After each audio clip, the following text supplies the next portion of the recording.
আজকে একটা ঘটনা আমার সামনে ঘটেছে, যেটা ভাবছিলাম যে বলবো না কিন্তু না বললেই না।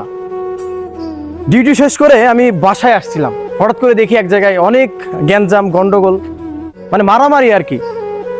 তো আমি জানতে চাইলাম, যদিও সে বলতে চাচ্ছিল না, তারপর বলে যে একটা নতুন লোক নাকি আসছিল, আসার পর মানে মারামারি করে চলে গেল সে। তো আমি প্রশ্ন করলাম যে নতুন লোক আসছে ঠিক আছে, কিন্তু নতুন লোক এসেই কেন মারামারি করে?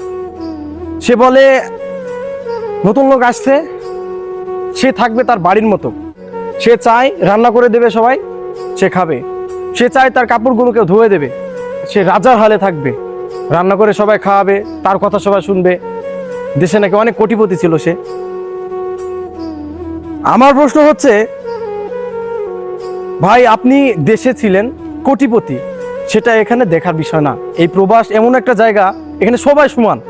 আর এই প্রবাসে যদি আপনি অনেক টাইম ধরে থাকতে চান, এই প্রবাসকে যদি আপনি নিজের মনে করতে চান, তাহলে অবশ্যই যারা আছে, যাদের সাথে আপনি থাকবেন, তাদেরকে অবশ্যই রেসপেক্ট করতে হবে, তাদের সাথে চলতে হবে একদম নিজের ভাইয়ের মতো, নিজের বন্ধুর মতো, মানে এমনভাবে চলতে হবে যাতে করে তারা ভালোবাসা দেয় এবং সম্মান দেয়, আপনিও পান সম্মান, তারাও যেন সম্মান পায়, সেরকমভাবে আপনাকে চলতে হবে।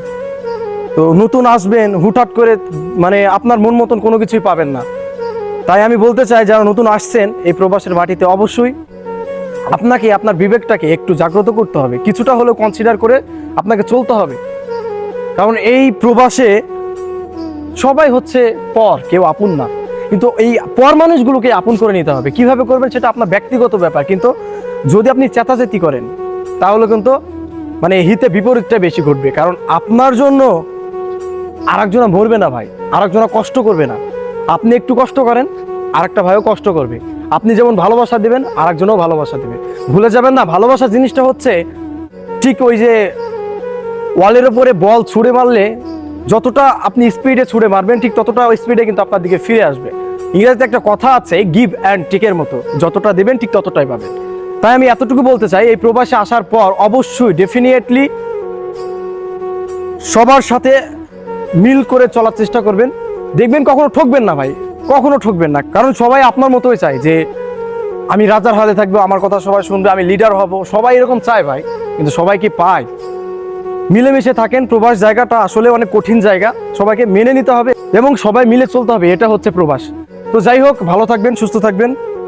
অনেক বকবক করে ফেললাম, আর যদি ভুল হয়ে থাকে অবশ্যই ক্ষমা দৃষ্টিতে দেখবেন।